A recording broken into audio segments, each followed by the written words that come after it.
شل يا صوت الترحيب واصدح بالقصيد، ضيفنا ملفاه عيد شرف الحفل السعيد.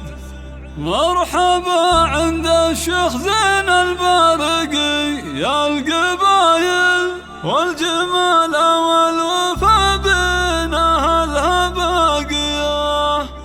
يا لا لا لا لا لا لا لا لا لا لا لا لا لا، والجمال والوفا بين أهلها باقية.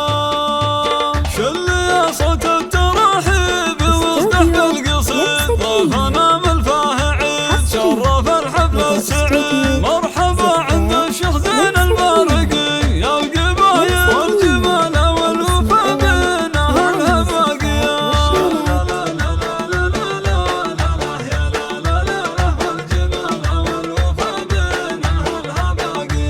مرحبا ترحيب يطغى على كل القلوب في سما الحفل الطروب من شمال